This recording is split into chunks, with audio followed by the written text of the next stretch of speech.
Hello and welcome to Season 2 of the Chai Break podcast. This is your host, Shweta Ravishankar. And Ramachari from New York City. This season, we're excited to interview a roster of amazing South Asian women who have broken barriers, questioned norms, and continue to make a mark for themselves. They come to you from all over the globe, from Bangalore to New York, Melbourne, and everywhere in between. We hope you enjoy these conversations as much as we do and chime in along the way. So let's get started.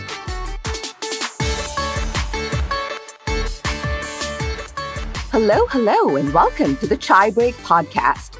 Today's Chai-versation is one that's been a long time coming. Today's guest actually is our youngest so far this season, and she's also someone who's made a very significant impact with the South Asian diaspora space. So let's give you a little hint. So if you, like us, thought Diwali kind of blew up in the best possible way in 2022, from the White House party to Madam VP's party and a plethora of other events that you attended as well or heard about, well, our guest today, Jashima Wadehra, and her marketing agency might have something to do with it. So without further ado, let's begin today's episode with a brief introduction. That's correct. And let me have the honor of introducing Jashima. So Jashima Wadehra is the co-founder and CEO of Ode, a brand strategy, talent management, and business development firm that caters predominantly to children of immigrant brands, businesses, and artists. While companies rely on third-party metrics, Jashima specializes in taking a lived experience meets data approach to representing talent and brands, and we're going to talk about that. Specifically from communities whose consumption patterns and preferences are often not aggregated by general marketing data firms or cultural nuances that talent agencies are not well versed in. Ode's talent roster has worked with some amazing companies. For example, AudioMac, Netflix, TuneCore, Amazon, Vivo, Lincoln Center, Meta, Applause, Culture Khazana, Brown Girl Mag, wow, 5X Fest, Daisy Fest, and many more on both the talent representation and brand strategy side. With a background in music journalism, consumer psychology, and events, Jashima is the link between brands and companies to create intentional and impactful campaigns. So, wow, that was a lot of mouthfuls right there. So, hi, Jashima. Welcome to the podcast. And thank you so much for graciously accepting our invitation despite your really busy schedule, I can imagine. No, thank you for having me. This is so exciting. We are very excited. So one thing about our podcast is, we really like to dive in a little bit more about how did you come, to this far? What was the journey and so on? So tell us a little bit about your growing up years, like your childhood years. What motivated you to get here? Yeah, absolutely. What motivated me to write about musicians? I think a lot of different things growing up. I'm very, very fortunate that my parents are both entrepreneurs and extremely creative people. And I think for that reason, growing up, they might have preferred that I take not a more traditional route, but a more stable one. And I think that's something we don't talk about enough. There's sort of this narrative of my parents wanted me to have a traditional career path as a lawyer, attorney, engineer, etc., doctor. And that's not my experience. Which I'm very grateful for, but it is my experience that my parents would have preferred I picked a job that gave me X type of salary right out of college and had minimal hours and granted me certain healthcare benefits, all things that they didn't have because they chose entrepreneurship and a creative route. Because when you choose entrepreneurship, you're fighting every single day to make your ends meet and often the ends of many other people. Employees and people that work with you. And it's a long road. It takes usually average companies a decade to be in a reoccurring revenue cycle that can support them. And so I grew up with parents and a mom that was an interior designer and a dad that's a jeweler. And they ran around being creative every day. And I grew up between New York and Arizona. And so my parents got divorced when I was pretty young. And then my brother passed away, but we were a super musical family. And Jay-Z has this quote, and the quote summarizes to something of the effect that some people are incredible music makers and some people are incredible music listeners. Mm-hmm. And I'm really fortunate that I think we're a family of incredible music listeners who were never nurtured to become incredible music makers, whether that was by circumstance back home in India or the families my parents are from. But inherently, there was always an incredible amount of music being played in my home, whether that was Selena Quintanilla, A Tribe Called Quest, Run DMC, Punjabi folk music, Mohammed Rafi, Mr. Fateh Ali Khan. So I grew up with influences sonically that were really, really, really diverse. And then I grew up between New York and Arizona in environments that were extremely diverse and different from one another from a socioeconomic lens. And I started to realize that where you grow up and how much money you have and what schools you go to and what class or caste the world tries to put you in is permeated by one thing. It's permeated by pop culture and media. And so often, if you live in America or outside of America, whatever's happening in mainstream American media tends to find its way to wherever you are because of this strong chokehold American media has on the world, right?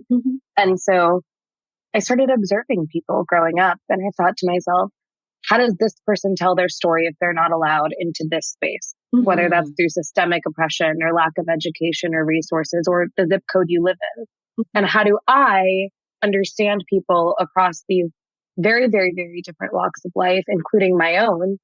And it's because when you listen to a song, everybody's body wants to move. When you listen to lyrics for a life you've never lived, you somehow relate to that. And a big part of that was that my brother loved hip hop and we loved Punjabi music. And a lot of regions in India have a long history of poetry about resilience to percussion. And so that concept in America is hip hop.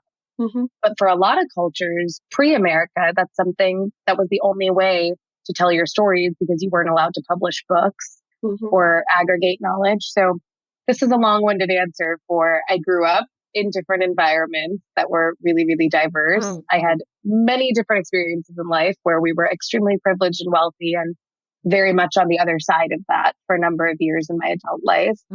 And I think that I realized I was never going to be the Indian girl that was really disciplined and good at math. But I could convince people to let me talk and help tell their stories. And so I started to really love music and I started writing about music in high school.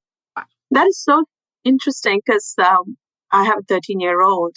And as you were telling your story, and I'm only thinking about her, and she's kind of, it's very similar. She's into music. She's writing music lyrics and she's spending her time kind of, I think, analyzing and observing. She's a great observer. So yeah, I find a huge, encouragement just hearing your story. And I'm just like, in my head, I'm like, oh, wait, Ananya is exactly the same. Yeah. I mean, call me in 3 years if she wants an internship.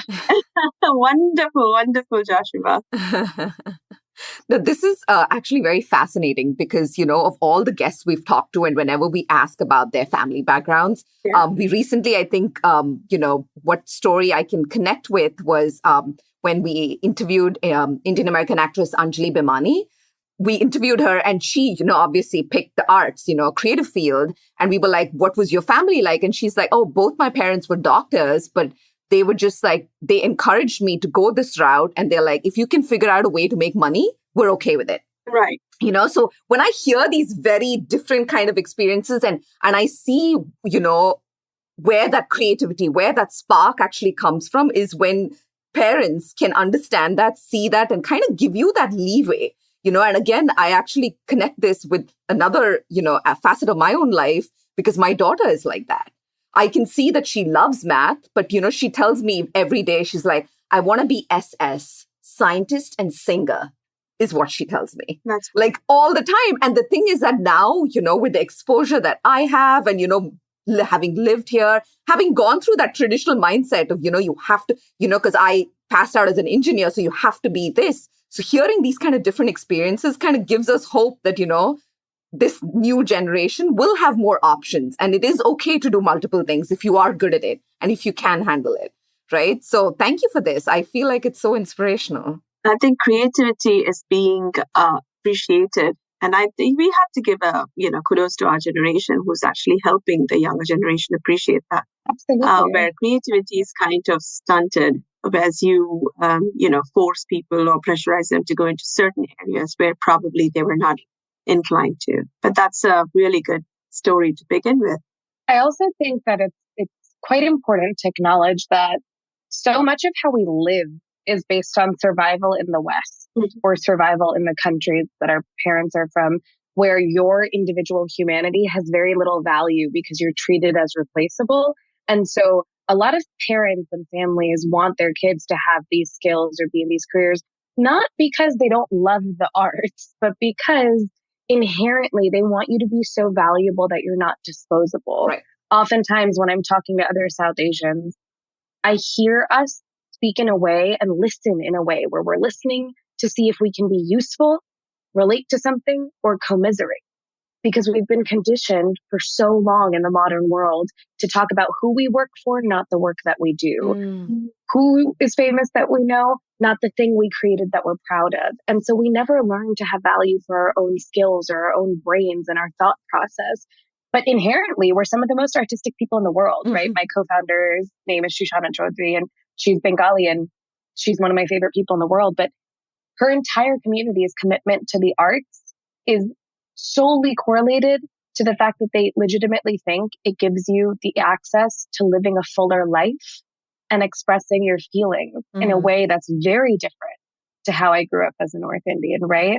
I think that inherently, whether you become a dancer at Berklee College of Music or a singer, that doesn't actually matter, but you will dance and you will learn poetry and you will read incredible books by incredible Bengali authors and you will retain your language and you will eat your food because there's something about that that's inherent to the way I think we all are. And so I don't think we're a people that aren't artistic or aren't creative. I think we've lost the meaning of why that's important because of trying to survive. Right. I agree.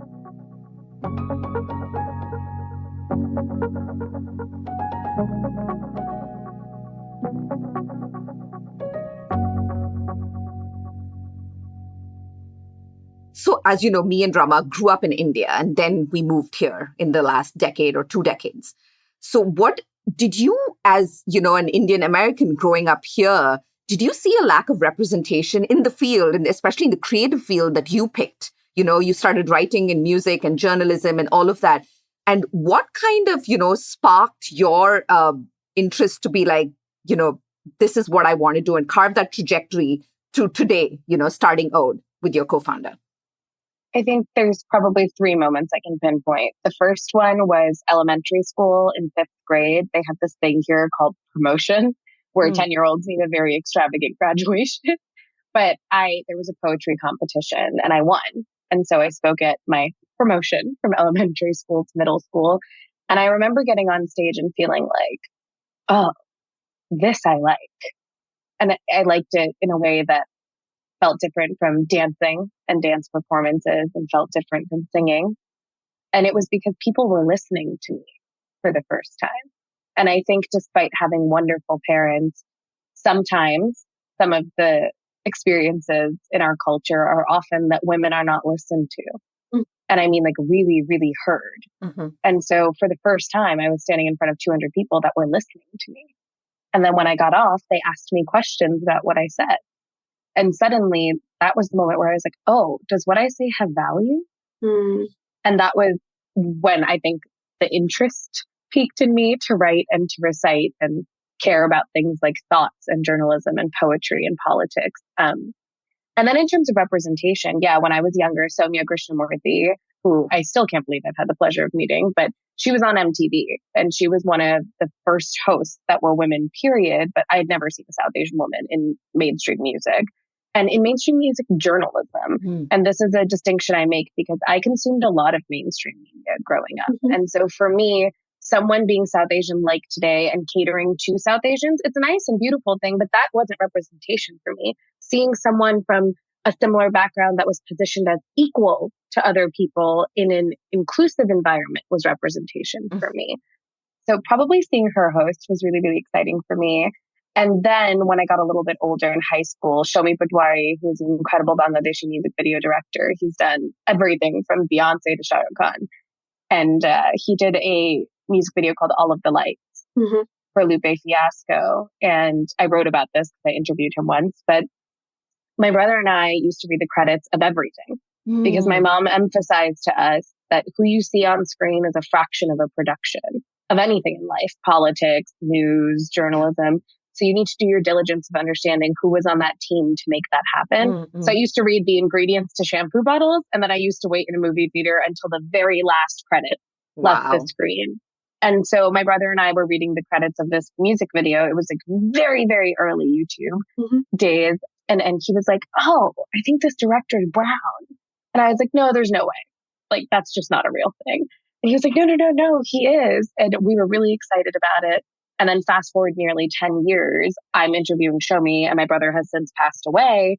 But for me, I was like, this is so cool because we loved hip hop the way that Shomi loved hip hop. Mm-hmm. It was a part of who we were and the communities we grew up around. And so I think those 3 moments were moments where I was like, I see myself here, but I see myself because of the way somebody else loved what they do, not because they were South Asian or not because they were talking about South Asians. It was because they existed with a craft in a space where so few of us were allowed to exist with our craft. Mm.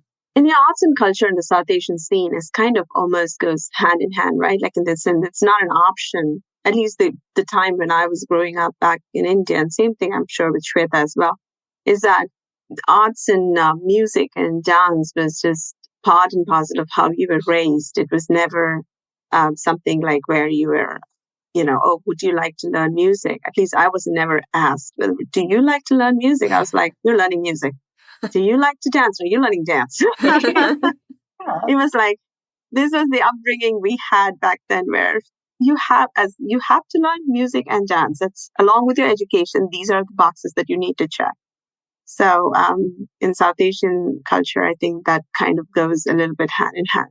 Yeah. But from there, I can sense your inspiration to kind of go into the path of music, journalism, and so on. But how did that jumpstart into marketing agency? Like, what was that spin? In high school, I was in a business club called DECA, and my brother was in it before me. He was older than me, and he was like, you should do this. And I was like, no, I won't like it. Like, that's a you thing. I don't do financial math. There's no way. And then obviously I did it, as one does. You bicker with your older sibling, and then you try to be just like them.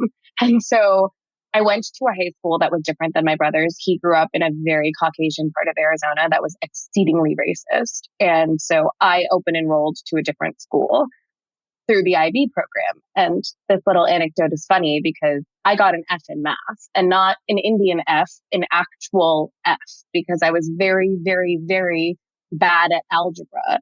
And I think because I was good at talking, I talked my way into getting the signature on the honors class and getting into the IB program. I was like, it's fine. Like, I had a surgery. I'll go to all the tutoring. I finessed all of my professors in middle school and high school to keep signing these pieces of paper so I could be, because the only way to go to a school in a different zip code was to be a part of this program. And I definitely was not apt at mathematics enough to be in this program, because later on in the story, I get another F in high school in honors algebra because I should not, plot twist, be in honors algebra.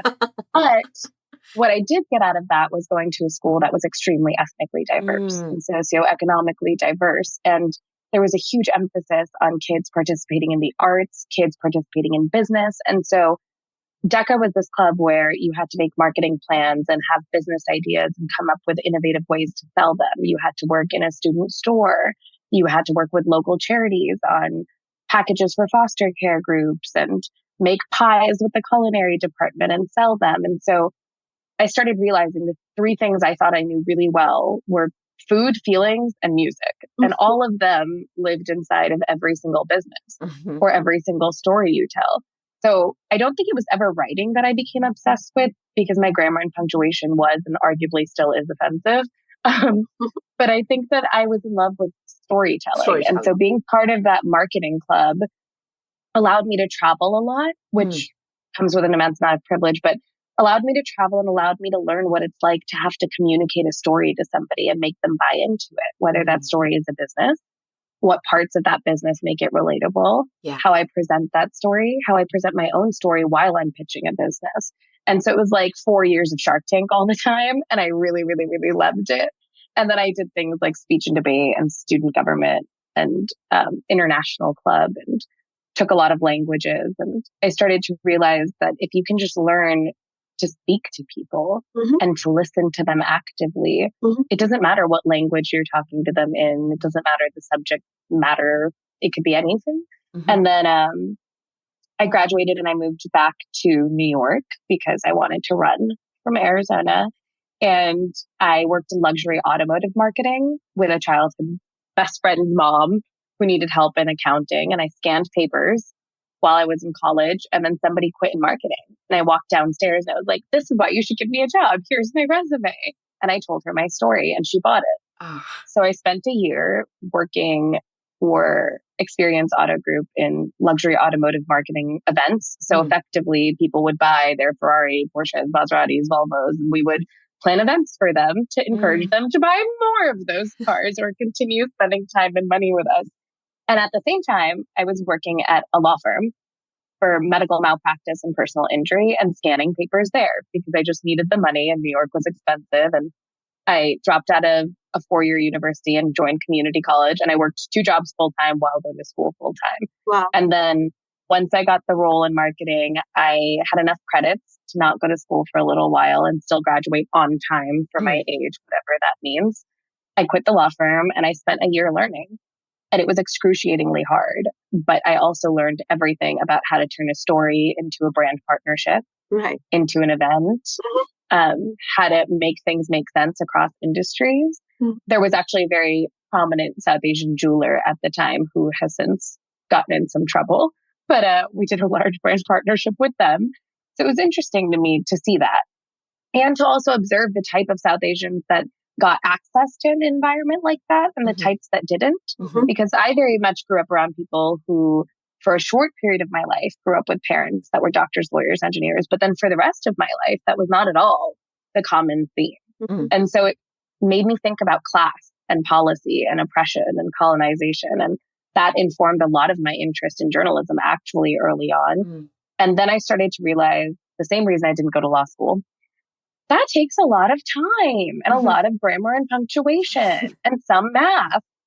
So instead, maybe the details of politics and news journalism that I love and marketing that I love can be applied to pop culture, entertainment, small businesses, and media if I teach them and learn how to tell their stories meticulously and humanize them and talk about nuance and layers. And so while I was working all of those jobs and going to school, I started learning how to produce concerts and shows with grassroots collectives in New York. And then I met people at Brown Girl Magazine and a bunch of different South Asian collectives that were smaller queer spaces. And they all had small businesses and I had ideas and they let me pitch them my ideas and some of those ideas worked. And so I started to realize, oh, brand strategy and marketing is the same thing as writing a piece on somebody. It's research, it's application of my lens and perspective, and then it's the goal of humanizing their narrative, right? Except now it's with products and services instead of the medium of singing or writing. Yeah. So that's kind of how that started. That's actually a great analogy. My gosh, it's, as you're talking about it, I'm having this audiovisual running in my head, how you just, those pieces nicely fit together. And I think it's the first time I'm hearing how you really nicely articulated the connection between media and, music, media kind of thing, and just like into marketing. It's just wonderful. I'm taking a lot of pointers here, by the way.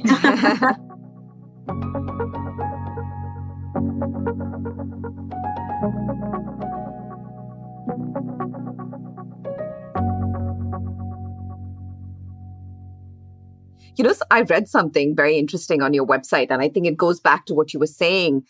It talked about, how there's a huge disconnect between our stories and who tells them, and that is where your unique lens of the way you market and, do strategy for South Asian creatives and brands come into play. And obviously, we see the disconnect. We've seen the disconnect in the past, and I think it's obviously improving. We're on that path. But break it down for our listeners. What do you think are the missing pieces? And how did you go setting up these new standards? And especially with Ode's unique approach to launching a brand, an artist, or an event that kind of, gets everyone talking. Like even just, for example, if you take Diwali last year, right?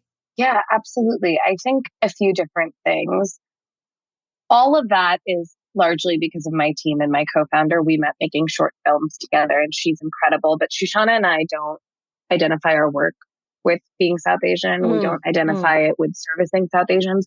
The experience we know to be most true to us is that we are children of immigrants and we understand what it's like to live in immigrant communities. And I say that because the word South Asian is a term that's become popularized by the US Census Department, right? It's the easiest way for them to categorize us. That's 7 to 8 countries with billions, if not trillions of people, migration patterns you're talking about. And so I think the first place that we sort of have a gap in representation and how we address that is that we're trying to represent something instead of trying to chase the opportunity to be equal in our craft or skill.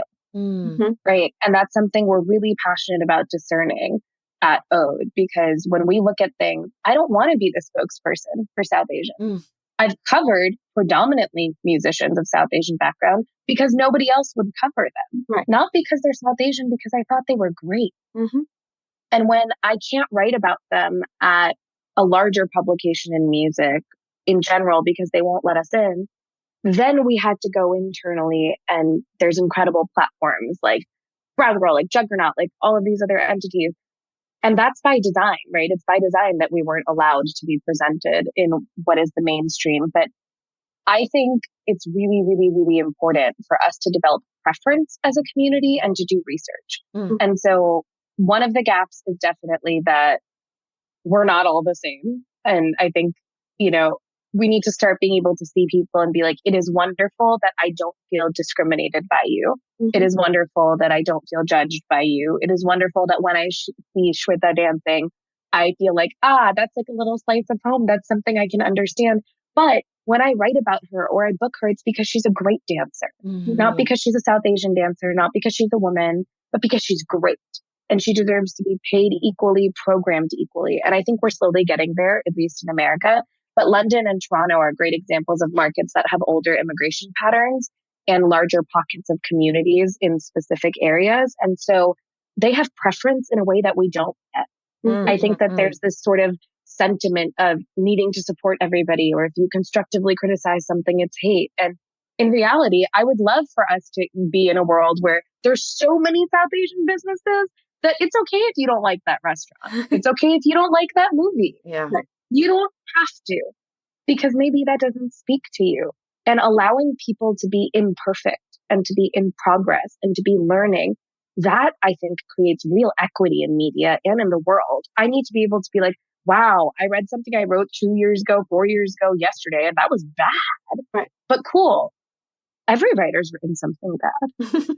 Yes, as a writer, I'll tell you that. Yes. Right? And so, yeah, I think the gaps are us trying to represent too many people and too many things. I think the gaps are the need for perfectionism out of people based on their ethnicity. And then I think as a community, I'm really excited for us to develop some preferences and some nuances and understand, what does Shweta or Rima or Jashima like as individuals?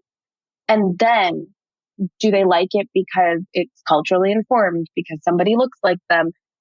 Or is it just nice to see the person in an environment positioned as equal to other people? And so when we market our businesses, our brands, our artists, or when we're producing an event, we're not trying to make it be great for the South Asian community. We're trying to have it be great such that anybody that comes to that event, listens to that song, sees that campaign, can be like, that's great work, even if they can't relate to that, right?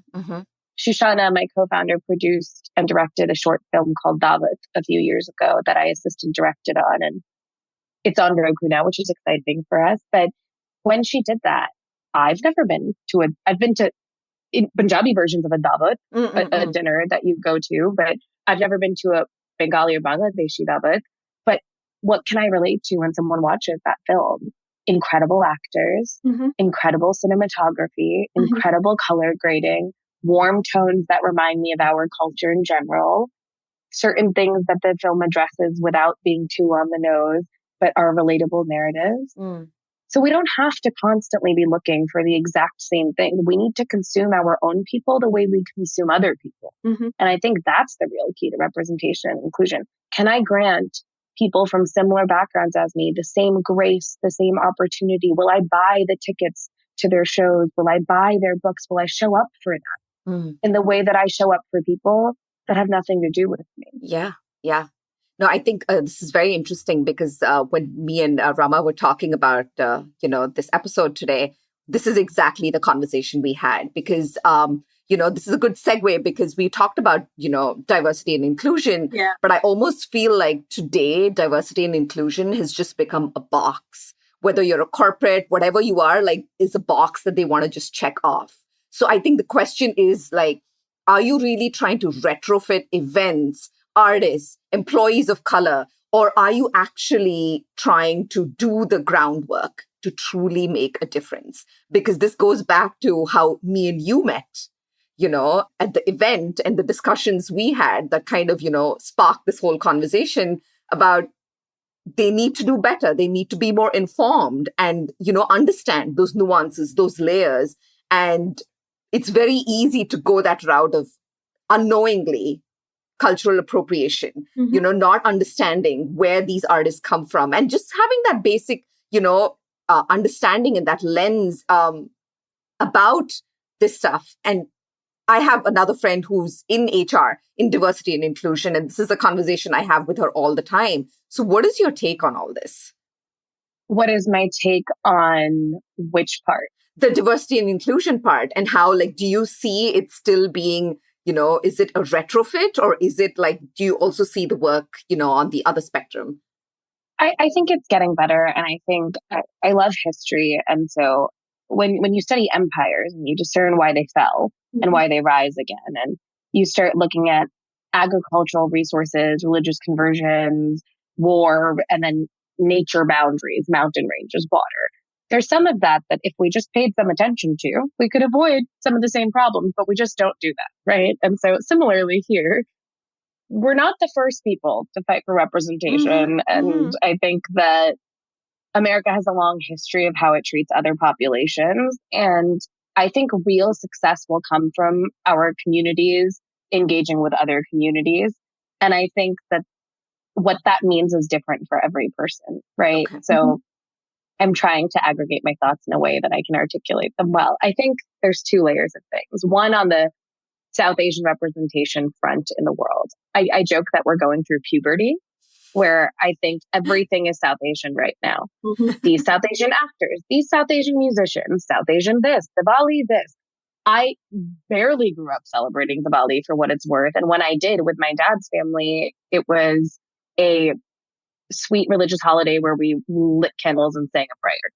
By no means have I ever been to Diwali parties growing up that were massive ordeals with langas and all yeah. But that's amazing if that's what you want to do. And that's okay. That doesn't have to mean those people are the representation of what Diwali is. Right. True. Yeah. But that means our own community needs to grant each other nuance and preference. And I think the other thing that's really important is in the age of social media, and I have a career because of it, I think people need to research things that happened before 2017. Because a lot of activists, a lot of people in DEI have been doing this work since well before I was born. A very long time in American history. And so understanding that we should not be proud of being the first of anything, because chances are you're probably not the first. Yeah. And so instead of holding on to being the first to do XYZ, be great. Yeah. Be proud of having a great product. Be proud of having a great service. Be proud of telling a great story. And so I think right now we're in puberty where the movies are about certain things that to me might be corny, to someone else might be exciting, whatever. And I think we'll eventually get to a place where there's more of us being afforded these opportunities, such that we no longer feel like we have to support based on ethnicity, but we get to support based on execution. Yeah. Right. I think it should be. That's the whole beauty of, America, in the sense of it's still a fairly new nation. And I think the diversity makes us still growing, especially in Middle America, because we're seeing that happen in the coastal area, in the opposite ends of the coast, in California, New York, where it's a given but more so in the middle, I think we're seeing complete lack of it. And that piece of it is growing. But it's so interesting you talk about diversity and inclusion, because recently I was reading an op-ed article in New York Times, and where they're saying like, now it's become such a buzzword, DEI. Everybody's doing this. Cultural officers, diversity, equity, inclusion officers. Like in the last, I think, 2 years, probably post-COVID, this has even exploded even more. I think after George Floyd, it's kind of even taken a whole new heights, right? So the article actually mentioned about how are these efforts really, really helping, in the sense of like, are we doing something to check boxes, or are we really dealing with, issues of DEI and how to bring about real change, in workplaces. So it was very interesting, because that article pretty much argued against some of the practices that is being done now in the last 2 years as DEI efforts, when it's probably just checking boxes at this point. I mean, the best example I can give is Miss Marvel, in my opinion, was one of the best productions that's ever come out. And it took nearly a decade, if not more, an unbelievable amount of funding. And if you look at that cast, don't quote me on this percentage, we can Google it. And it's something like 70 or 85% of the cast and crew were all South Asian Pakistani Muslims.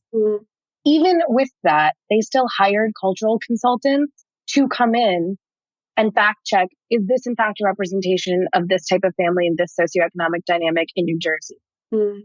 And so if, quote unquote, our own people still made the effort to hire, that's why that production is great. Because it wasn't a DEI checkbox. It was also like a well thought out. Right. You look at the score of that series. A score is the music that gets put behind a production. If you look at the score for that series and you compare it to mainstream projects that are meant to be, quote unquote, South Asian, there's a stark difference in the music. The music is for diaspora kids that are South Asian background that are on the internet in the last 25 years. It's Sweatshop Boys. It's Raginder and Convict. It's these songs that any of us would immediately be like, I know this. Now, if you're a South Asian person that grew up in a very different lifestyle, where maybe you went to a certain type of university, you have a certain type of job, you grew up in a certain type of community, you won't be able to relate to that because it's not for you. And you just have to watch it the way you would watch something that doesn't have brown people in it and assess it. So I think DI is effective when it's done intentionally, when you see the fruits of its labor, when it's paid fairly. We talk to agencies about this a lot, where they'll have a DEI officer. That officer's function is HR. That officer is not a marketing strategist for the ethnic community you're trying to reach or make sure is included in this message. So when we come in, we're really diligent about being careful about who we work with, because if they're not prepared to pay us to do our jobs fairly, or they want us to consult on a campaign and a project, and we're very aware that the people on the campaign and project have nothing to do with the populations they want to cater to, then it doesn't matter what we do in that situation, because you've already shown me that the precedence of your resources is allocated in different places. And that's also not black and white. This is all very new, right? These sort of standards are less than 10 years old. Allocation of funding in a recession. I understand all of this, but there is always a way to make something not feel like a checkbox just by doing your research and by asking questions. I think we're really bad at encouraging curiosity and being like, how should we approach this, as opposed to, this is our approach and this is how much we can do. Do you want to get in on this or not? Right. We know very little of what's going on. The real stories are still much larger, and we're just tapping the surface. And media is really not helping in that regard sometimes. I think it is and it is not, because media is always telling. There's always polarization, right, within media as well. So absolutely. I guess your point, you're absolutely right.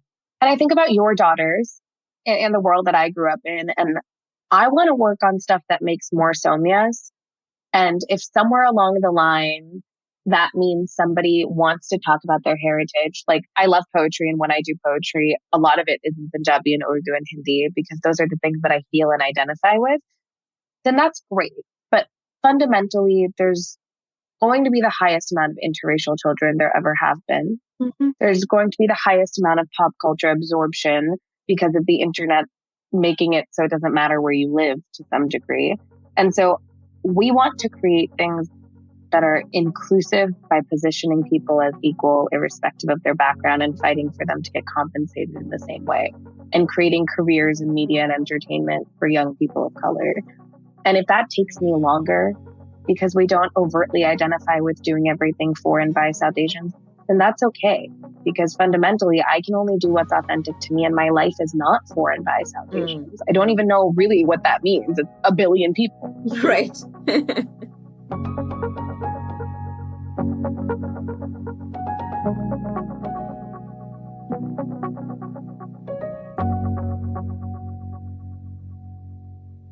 So to wrap up, what are your 3 marketing do's and don'ts for anyone who's aspiring to build a small business from the ground up? And I think this is going to be of extreme value to our audience because, their entrepreneurship is on the rise. There are a lot of people who want to start their own little gig. There's so much, I think, inspiration, like people like you who are doing things like that. And our audience could use some of that inspiration as well. So what are the 3 main marketing do's and don'ts for anyone who wants to start a small business?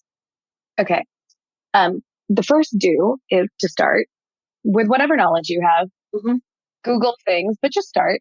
I think people spend a lot of time trying to be perfect or trying to understand something. You're not going to wake up one day with a product service and be an SEO specialist and understand 85 APIs and algorithms. Just start. And if that looks like filing the paperwork for your business so that you're protected in the state you live in, if that looks like starting the Instagram page, if that looks like making your own Squarespace website, start. And start because the second marketing do, if you haven't tried to learn the basics of every part of your business, accounting, legal, finance, etc., you can never hire for it competently. You can't hire me if you don't know what marketing means or what brand strategy means or what you need help with. Figure out what your strengths are and what your weaknesses are by learning about every aspect of your business and trying it because it'll make you much more competent with how you hire and how you spend your money. And then the third marketing do is to have a really strong sense of your story. When you're talking to me about a product, a service, if it's a new pair of pens, if it's a skin oil with saffron in it, if it's a coffee, if you're a restaurant, if you're an HR solution, if you're an email software, you must be able to articulate to me the function and the origin of your product and service exceptionally well. Because the amount of times you say that is what's going to sell people. People buy people and stories. They don't buy products and services. The pitch. Yeah, absolutely. Marketing don't not have your website linked on all of your social media platforms. So baseline diligence. I think a lot of people don't pay attention to little things. So you don't need to be a search engine optimization expert to know that if you're selling a product, you should have a website or linked to where you sell the website. And wherever you're promoting that, whichever social media channels should probably have the link to that website. Simple things that, we think are general, but for a lot of communities with successful businesses or people in certain careers, they've never been exposed to this kind of thing, right? So think about logos and colors and professionalism and how you present your products and services. Are they easy to read? If I spend less than 20 seconds on your social media, do I already know what you're selling me or what you offer and provide? So don't overmarket. Don't make things complicated. You don't need, when you're starting out, cinematic quality reels. And you need to make sure that people know what you're selling and that your logo and the colors you use are the same on every platform. So again, just a lot of that branding, identity diligence. Be mindful of that. What's another don't? Don't cold DM a bunch of famous people. And this, I will say, is the one generalization I have only experienced with our South Asian clientele. This person should promote me because X. I sent this influencer this for free and they didn't post it. I understand how much it costs a small business to send something, but this proves to me that you didn't do the first thing, which was research each part of the business, because you would know that people have no obligation to do anything for you, firstly. B, if you're not paying them, they certainly don't have an obligation to do anything. No, you cannot WhatsApp harass and Instagram DM people to promote your event or your product or your service. Stop doing that.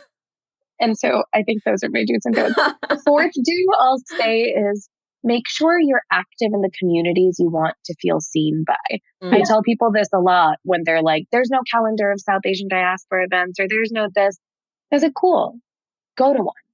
Go to one event and meet people. Buy a ticket to something else and support someone else. And you will inevitably meet all of the people that you want to see and know, but not if you're just expecting things. You have to participate in the universes you want to live in. So that's my advice. And then once you've done all of those things and avoided doing those other things, then you can hire us. We do small business consults all the time. Love it. Love it. I know we're towards the end of the thing, but we don't want to take more time from you. But a couple of things. One, I think, where do people find you for their marketing needs and for whatever services they need?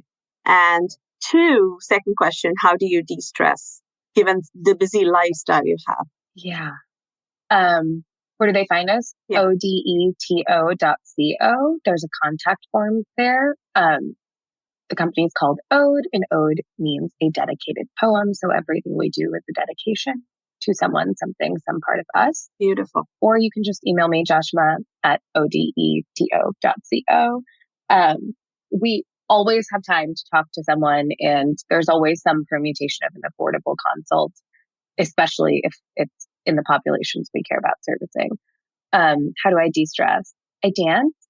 Not as much as I'd like, but I want to get back to that. I love a little tumra, love a little bhangra. Nice. Recently, I've been reading a lot, and I listen to music that my artists don't make, and that has nothing to do with the communities I'm a part of. So right now, it's a lot of a jazz band out of London called Coco Roco. Oh, I'm going to check that out. I like jazz too. That's awesome. Thank you so much, Jashima. This was amazing. This was full of beautiful nuggets, so much information, so much depth and, understanding. So this was amazing. It totally leaves us so inspired, to do better. Absolutely. Yeah. This was so inspiring. Thank you so much. Thank you so much for your time. And until the next time, goodbye, everyone. Bye, everyone. Bye.